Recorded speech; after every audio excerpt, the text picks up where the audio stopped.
start with Bayer Leverkusen, and two names. One is very close, not announced yet, but really close to being announced. That's Jarell Quansah, center back, 22-year-old. He arrives from Liverpool. I think the transfer fee is 30 million euros, Stefan. There is a buyback option that Liverpool supposedly have for 40 million euros if they wish to do so.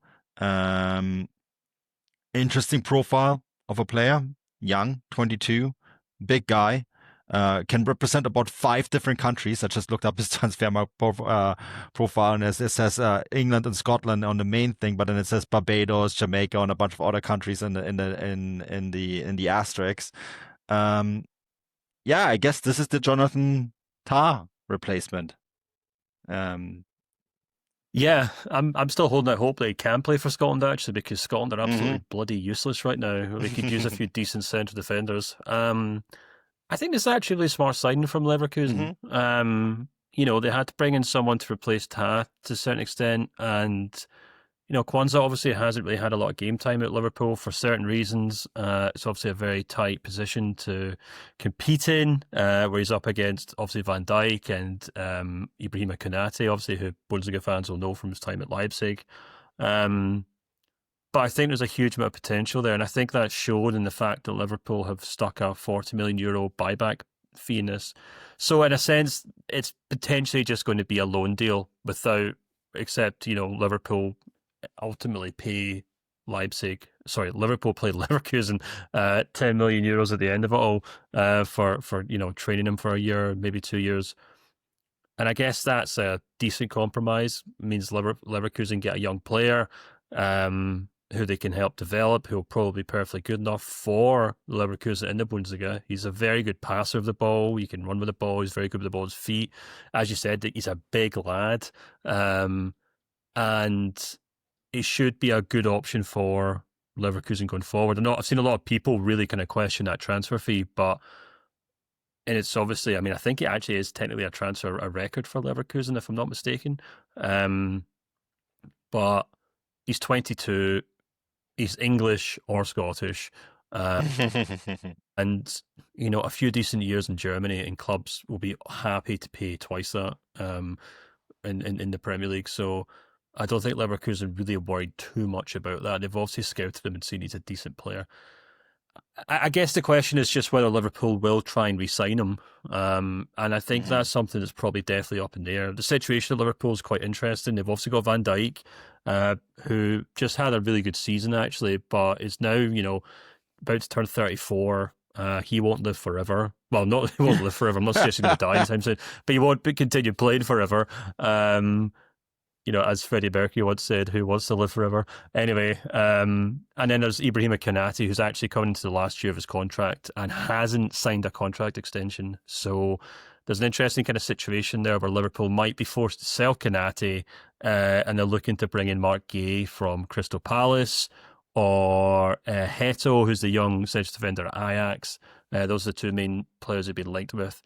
Now, I think even if they do have to move in Konate and they sign someone like Gay this summer to replace him, I still think probably next summer they'll be looking for another central defender, because I would probably say they needed a central defender before they even sold Quanza or agreed to sell Quanza. So I just can't really foresee a situation next year or two where Liverpool aren't in need of at least another central defender to come into that team. And I'm sure, Kwanza, if he does well enough at Leverkusen, can be that guy. I guess it just comes down to whether he'd be willing to go back to the club that didn't really give him much game time this season. He only started 11% of their Premier League games, only played 14% of the total league minutes under Arne Slot this season. So, he could have a perfectly good time at Leverkusen, develop into a very good player.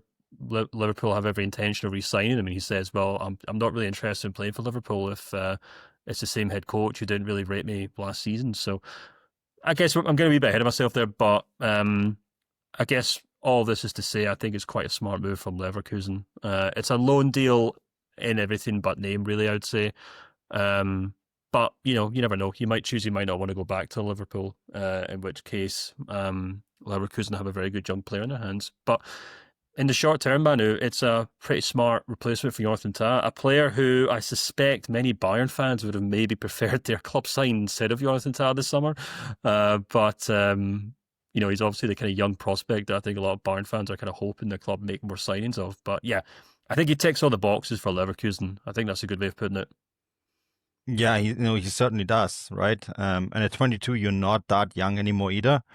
Because like Leverkusen have signed some players that are in the category even younger. And those are the kind of players where you maybe you hope they're going to hit, but you're not 100% sure whether they will or not. Just like pulling up the list. I mean, they still have Belosian from last year. But just getting my next season's transfer. There it is. They had a couple of guys that they were going to bring in. Where was he? Young African defender. There it is. Axel Tappe from France, from PSG, right? So he's not in the same category. Like if Axel Tappe works out on Issa Traoré, who they brought in from Mali. Those are two very young defenders, 17 and 18. They kind of like you back up to the backup. And so they needed someone who was a bit more of a sure thing. At 22, you kind of know what you're getting from a player. And Kwanza, he might not have gotten the game time that he wanted at Liverpool for various reasons, most you mentioned.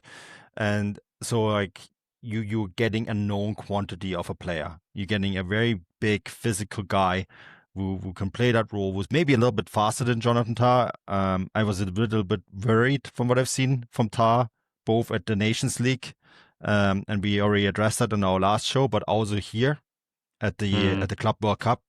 The Boca equalizer was 100% his, right? He was just completely overrun.